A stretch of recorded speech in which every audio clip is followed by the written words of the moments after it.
Bitcoin.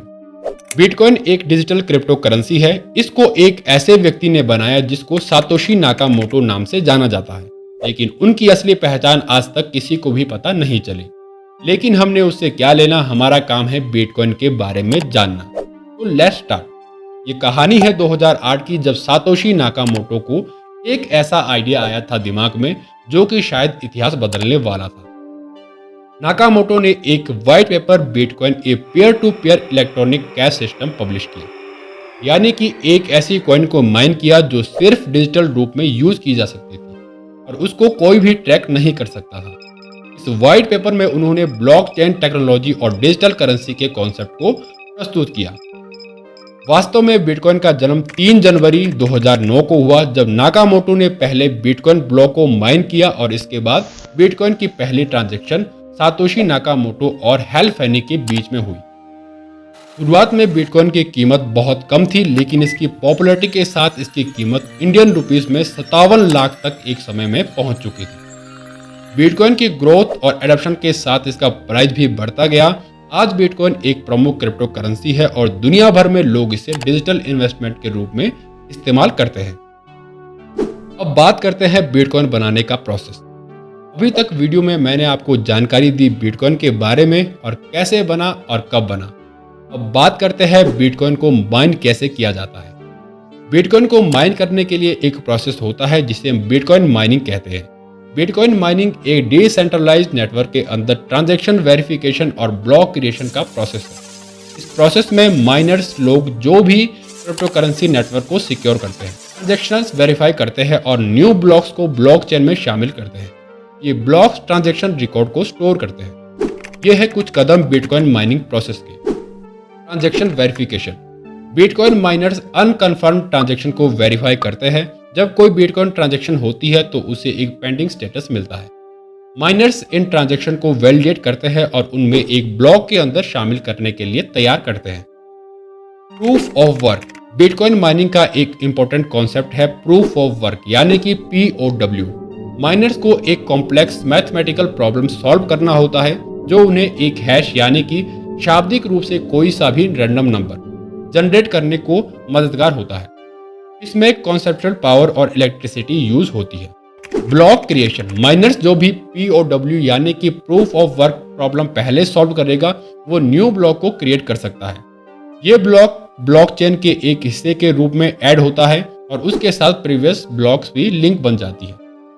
Reward.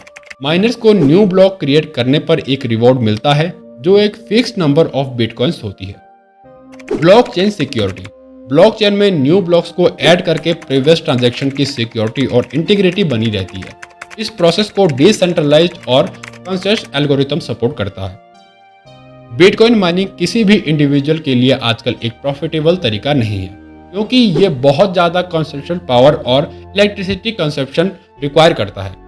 इसलिए अक्सर लोग माइनिंग पूल्स में शामिल होते हैं जहां पर एक साथ काम करके रिवॉर्ड को शेयर करते हैं। बिटकॉइन माइनिंग की स्क्रिप्ट या डिटेल प्रोसेस को YouTube पर आप सर्च करके देख सकते हैं, लेकिन ध्यान रहे कि माइनिंग कुछ कंट्रीज में लीगल नहीं है और एनर्जी कंजप्शन और एनवायरमेंटल कंसर्न्स भी है। इसलिए माइनिंग करने से पहले लीगल और एनवायरमेंटल रेगुलेशन को ध्यान में रखना बहुत जरूरी है। माइनिंग का हमारा प्रोसेस कंप्लीट हो चुका है और अभी तक शायद आप बिटकॉइन के बारे में जान चुके होंगे पूरे तरीके से। इसलिए अब हम बढ़ते हैं एक स्टेप आगे और बात करते हैं बिटकॉइन का डार्क वेब में क्या रोल है और किस तरीके से बिटकॉइन का यूज डार्क वेब में होता है। डार्क वेब एक एन्क्रिप्टेड नेटवर्क होता है जहां पर एनोनिमिटी और प्राइवेसी के लिए वेरियस टूल्स और क्रिप्टो करेंसीज का इस्तेमाल किया जाता है। बिटकॉइन भी डार्क वेब पर पेमेंट के लिए यूज होता है, लेकिन मैं ये सजेस्ट नहीं कर रहा हूं कि आप डार्क वेब पर जाओ और वहां पर आप इलीगल एक्टिविटीज करो और वहां पर आप बिटकॉइन से पेमेंट करो। डार्क वेब पर बिटकॉइन का इस्तेमाल कुछ प्रकार से हो सकता है, जैसे कि नंबर 1, बिटकॉइन वॉलेट। सबसे पहले आपको एक बिटकॉइन वॉलेट की जरूरत होती है। आप किसी भी बिटकॉइन वॉलेट सर्विस से वॉलेट क्रिएट कर सकते हैं, जैसे कि इलेक्ट्रम, बिटकॉइन कोर या फिर any other. Number 2, bitcoin purchasing. आप ट्रेडिशनल क्रिप्टो करेंसी एक्सचेंज से बिटकॉइन खरीद सकते हैं, जहां पर आप अपने लीगल फंड से बिटकॉइन खरीद सकते हैं। इन परचेजिंग प्रोसेस में आपको अपनी पर्सनल इंफॉर्मेशन देनी पड़ती है और जिससे आपके ट्रांजैक्शन ट्रेस किया जा सकते हैं। Number 3, bitcoin mixing service. Dark web पर एनोनिमिटी मेंटेन करने के लिए कुछ लोग बिटकॉइन मिक्सिंग सर्विस का इस्तेमाल भी करते हैं।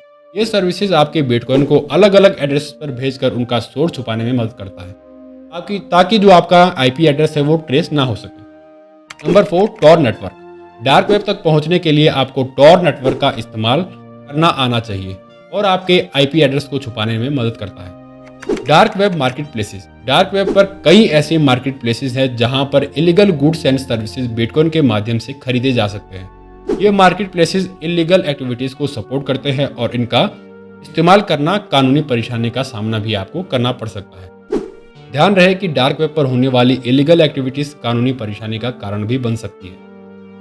मैं ये रिकमेंडेड नहीं करता हूँ कि आप डार्क वेब पर जाओ और वहाँ पर आप कोई भी इलीगल एक्टिविटीज करो। क्रिप्टो करेंसी को अच्छे तरीके से और कानूनी तरीके से इस्तेमाल करें। उम्मीद करता हूं कि आपको वीडियो से काफ़ी इन्फॉर्मेशन मिली होगी, लेकिन आपको मैं ये सजेस्ट नहीं करूंगा कि आप डार्क वेब पर जाओ और वहां पर आप कोई भी गलत काम करो। ये वीडियो सिर्फ इन्फॉर्मेशन के लिए बनाई गई है। Thank you so much.